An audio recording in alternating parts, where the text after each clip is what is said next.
La lecture de presse du jour sur Alliance 92. Notre lecture de presse de ce jeudi sera focalisée sur les pages politiques. Mouvance présidentielle, la scission prend de l'ampleur, titre Les Nouvelles. La déclaration de candidature du vice-premier ministre en charge du développement et de l'aménagement du territoire met en évidence la scission au sein des proches du président de la transition André Dzuil. Si l'ancien président de l'Assemblée nationale, Jean Laimirico, a déjà pris le devant après l'annonce du retrait du numéro 1 de la transition, voilà qu'un autre partisan du mouvement sur la place du 13 mai presse le pas. Face à cette situation, le parti Tanuja Malgasfoun, TGV, n'aura que deux options s'il veut rester actif dans le débat politique actuel, s'aligner sur la candidature de Adz Anjanenarvel ou choisir entre l'ancien Premier ministre Camille Vital, le président de la délégation spéciale d'Antananarive, Edgar Razafnava, et l'actuel ministre des Finances et du Budget, Radzan Armapian. En tout cas, la candidature de Adz Anjanenarvel apporte un bémol dans les analyses de ceux qui ont montré leur pessimisme quant à la crédibilité du scrutin à venir, du moins sur la volonté des acteurs politiques d'en finir avec la crise à partir des consultations populaires. Elle rend ainsi les élections crédibles selon Les Nouvelles. Dans son éditorial, le journal note qu'actuellement, tout porte à croire qu'un scrutin crédible aura bel et bien lieu dans moins de 4 mois. En effet, la CENIT n'a pas failli à sa mission, notamment celle de veiller au grain pour que des élections dignes de ce nom puissent se tenir malgré de multiples bâtons jetés dans ses roues. Néanmoins, tout se déroule comme prévu. La majorité des fonds destinés à appuyer le processus électoral sont réunis.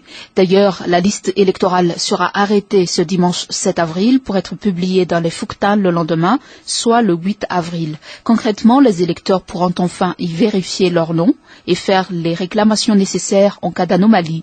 Dans la haute sphère, des partis comme le TGV et la mouvance Raval-Manan maintiennent le suspense en ce qui concerne leurs candidats. L'un n'empêche l'autre car ceux qui sont prêts n'hésitent pas à affirmer ouvertement qu'ils feront partie de la course. En tout cas, les incertitudes planent toujours à propos de celui qui pourrait être déclaré comme le favori, voire le premier président de la 4e République de Madagascar. En parallèle, les pré-campagnes ont déjà débuté. Ainsi, vu l'évolution de la situation, la transition semble toucher à sa fin, mais pas tout de suite, car c'est encore à elle de gérer cette nouvelle menace de grève générale des fonctionnaires, une manifestation que ces derniers comptent organiser si leurs revendications ne sont pas satisfaites, entre autres celles qui concernent certains points de leurs conditions de travail, signalent encore Les Nouvelles. Dans tous les cas, les conjonctures rassurent les plus sceptiques et les bailleurs de fonds.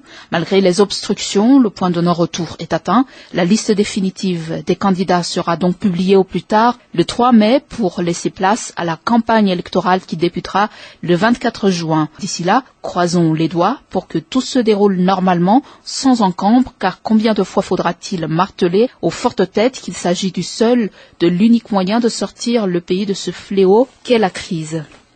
À propos toujours de l'annonce de candidature d'Adz Anjanenarvel, à ce stade, fait remarquer matin, le mouvement populaire initié en 2009 par André Dzuil a au moins 3 candidats. D'autres prétendants pourraient encore rejoindre cette liste à l'image d'Edgar Razafnava et Radzan Armapian ou Camille Vital. Toutes ces personnalités ont en tout cas un point commun, elles piocheront leur voix dans les rangs de ceux qui ont soutenu André Dzuil. Certes, celui qui aura la vestiture du président de la transition bénéficierait d'un avantage non négligeable dans cette course. Il n'en demeure pas moins que cette situation ne peut que faire perdre quelques voix qui pourraient faire la différence à celui qui est bien placé pour succéder à André Dzuil à la tête de l'État. Analyse matin. Les risques que le pouvoir échappe à l'un des hommes de 2009 sont plus que jamais présent, d'autant que celui qui bénéficiera de l'investiture du président de la transition ne serait pas un homme jouissant d'un important charisme et ne devrait pas avoir une grande ambition politique dans la mesure où il est appelé à poursuivre les œuvres de l'actuel homme fort de la transition,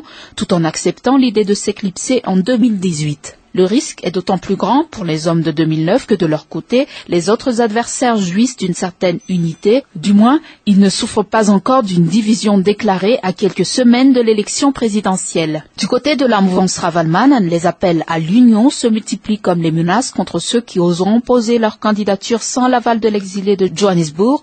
L'objectif étant de soutenir un seul candidat face aux hommes de 2009. Quoi qu'il en soit, une telle division semble favoriser la candidature de Piero Razonarvel. En effet, l'homme profite amplement de la décision de Tantel Anjanarive de ne pas se porter candidat. Il pourrait ainsi compter sur la base de l'AREMA et de la mouvance Ratir pour capter le plus de voix possible.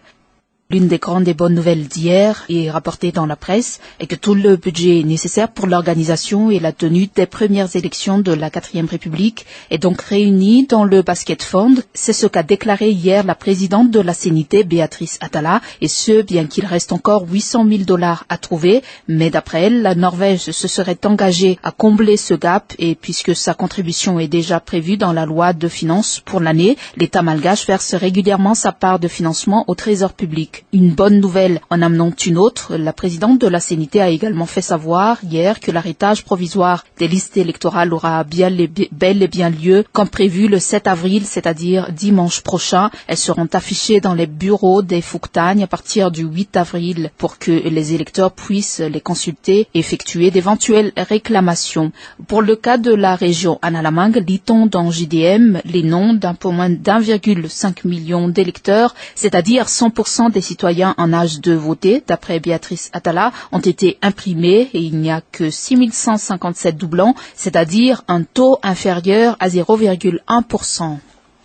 Le parti TGV ne peut qu'être embarrassé par ce comportement cavalier de Ads Wandianenarvel qui lui fausse compagnie à quelques jours de son congrès, nous dit de son côté Midi Madagascar. Il se peut cependant que ce ne soit qu'une démarche stratégique pour que le candidat puisse ratisser large au niveau politique et civil. Selon le journal, le TGV peut toujours prendre le train Ads en marche. Les bruits qui ont circulé ces derniers temps sur les rapports détériorés entre le vice-premier ministre et le président de la transition seront ainsi démentis. Sinon, bien que le favori ne soit pas dans la course, le TGV dispose d'un large choix de candidats potentiels. D'autres candidatures ne vont pas tarder à se préciser avec l'ouverture du dépôt à la Cour électorale spéciale le 8 avril prochain. Les originaires d'Antananarive qui ont annoncé leur intention de se présenter à la présidentielle sont légion. Au bas mot, une bonne dizaine de candidats pouvant faire disperser les voix des électeurs. La course à la présidentielle ne sera cependant passionnante que si les conditions d'apaisement prévues par la feuille de route sont respectées. Tant qu'il n'est pas possible à la mouvance Ravalmanan de choisir son candidat, les dés seront pipés dans cette élection, affirme toujours Midi. Présidentielle, Wandianenarvel brûle la politesse au TGV, titre pour sa part l'Express. Le plus dur commence pour celui qui figure désormais sur la longue liste de ceux qui rêvent de la magistrature suprême et qui se croient parmi les favoris. Ils sont déjà près d'une trentaine à s'aligner sur la ligne de départ de cette fameuse course du 24 juillet. Ads Wandianenarvel brûle d'impatience d'y être au point de se confondre dans un lapsus en prononçant à plusieurs reprises le 14 juillet, il semble confondre vitesse et précipitation, y compris dans le casting de son entourage. Poulain officieux de la vie, il pourrait traîner l'image négative du parti de Ratsiraunan qui mange à tous les râteliers et dont les électeurs tananariviens se sont détournés en 2001 et en 2006. Ce n'est donc pas le meilleur soutien pour conquérir le Graal. Pire, des têtes trop connues pour être des figures politiques véreuses qui ont écumé tous les régimes, essayant tous les vestes possibles, ont été aperçus parmi les supporters du vice-premier ministre Ankadnadjin hier, constate encore l'Express. Il compte bien évidemment ratisser large en misant sur ces notables des régions comme Sofia ou Anous, réunis dans un haut lieu de l'aristocratie merne, mais à l'image de cette transition qui s'est encombrée de tous les ripoux des régimes précédents, la tronche de ces personnalités pourrait lui être nuisible, poursuit le journal. Un choix incompatible avec la volonté de changement qu'il prône et dont il prétend être un des précurseurs. Il est difficile de faire du neuf avec des vieux dont la seule qualité est la voracité qui se conjugue difficilement avec le patriotisme.